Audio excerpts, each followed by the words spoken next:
Psychology booklet part 2 മനഃശാസ്ത്രം ഒറ്റനോട്ടത്തിൽ 38 ഓർമ്മ മെമ്മറി പഠിച്ച കാര്യങ്ങൾ നിലനിർത്താനും ആവശ്യമുള്ളപ്പോൾ ഓർക്കാനും തിരിച്ചറിയാനും പ്രയോഗിക്കാനുമുള്ള കഴിവാണ് ഓർമ്മ, അതായത് മെമ്മറി.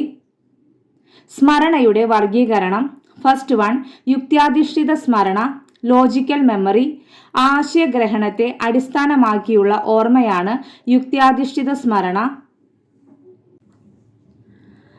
സെക്കൻഡ് വൺ, യാന്ത്രിക സ്മരണ അല്ലെങ്കിൽ ജപസ്മൃതി റോട്ട് മെമ്മറി. വസ്തുത എന്തെന്ന് മനസ്സിലാക്കാതെയും പരസ്പര ബന്ധം മനസ്സിലാക്കാതെയുമുള്ള ഓർമ്മയാണ് യാന്ത്രിക സ്മരണ അഥവാ റോട്ട് മെമ്മറി.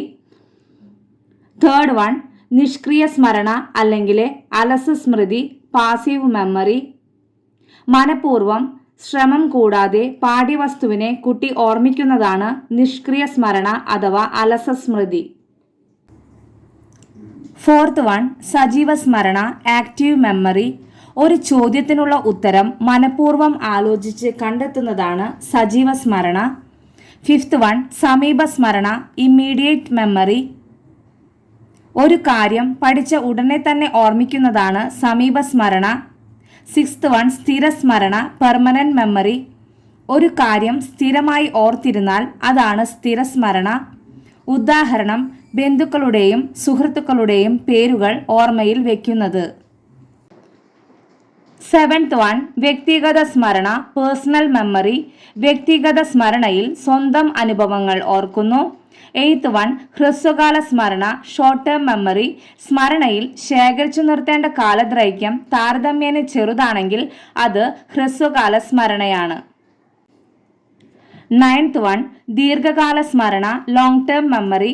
താരതമ്യേന ഉയർന്ന നിലവാരത്തിൽ സ്ഥിരത പുലർത്തിക്കൊണ്ട് വളരെയേറെ വിവരങ്ങൾ വളരെ ദീർഘമായ ഒരു കാലയളവിൽ ഓർമ്മിച്ചു വയ്ക്കാൻ കഴിയുന്ന തരത്തിലുള്ള സ്മരണയാണ് ദീർഘകാല സ്മരണ. ദീർഘകാല ഓർമ്മ തന്നെ 3 രീതിയിലുണ്ട്. ഫസ്റ്റ് വൺ, സംഭവപരമായ ഓർമ്മ എപ്പിസോഡിക് മെമ്മറി. ഇത് ഒരാളുടെ ജീവിതവുമായി ബന്ധപ്പെട്ട അനുഭവങ്ങളും വ്യക്തിപരമായ സംഭവങ്ങളും ഓർമ്മിക്കുന്നതാണ്. സെക്കൻഡ് വൺ, അർത്ഥപരമായ ഓർമ്മ സിമാൻറ്റിക് മെമ്മറി. പുനരുപയോഗിക്കുന്നതിന് വേണ്ടി ആവശ്യമായ വിവരങ്ങൾ, പദങ്ങൾ, ആശയങ്ങൾ, സൂത്രവാക്യങ്ങൾ തുടങ്ങിയവ ഓർത്തു വയ്ക്കുന്നതാണ് അർത്ഥപരമായ ഓർമ്മ. തേർഡ് വൺ, പ്രക്രിയാപരമായ ഓർമ്മ പ്രൊസീജറൽ മെമ്മറി. വിവിധ നൈപുണ്യങ്ങളുമായി ബന്ധപ്പെട്ട ഓർമ്മകളാണ് ഇതിൽ പെടുന്നത്. പൊതുവെ പ്രവർത്തിച്ച് പഠിക്കുന്നവയാണ് പ്രക്രിയാപരമായ ഓർമ്മയിൽ വരുന്നത്. സംഗീതോപകരണങ്ങളുടെ ഉപയോഗം, നീന്തൽ, സൈക്കിൾ ചവിട്ടാനുള്ള കഴിവ് തുടങ്ങിയവ ഇതിന് ഉദാഹരണങ്ങളാണ്. ഇതിലെ സംഭവപരമായ ഓർമ്മ, അർത്ഥപരമായ ഓർമ്മ, അതുപോലെ തന്നെ പ്രക്രിയാപരമായ ഓർമ്മ ഇത് ഇമ്പോർട്ടൻ്റ് ആണ്. ഇതിൽ നിന്ന് ക്വസ്റ്റ്യൻസ് വരാറുണ്ട്.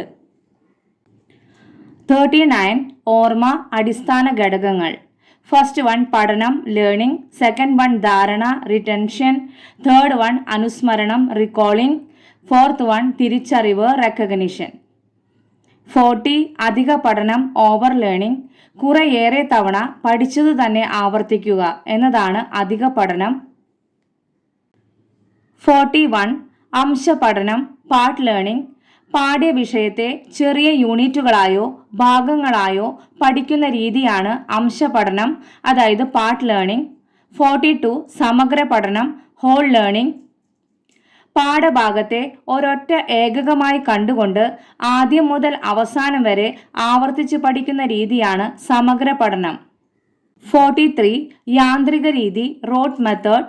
കാര്യങ്ങൾ വേണ്ടതുപോലെ ഗ്രഹിക്കാതെ പഠിക്കുകയും ഹൃദിസ്ഥമാക്കുകയും ചെയ്യുന്ന രീതിയാണ് യാന്ത്രിക രീതി റോട്ട് മെത്തേഡ്. 44 മറവി.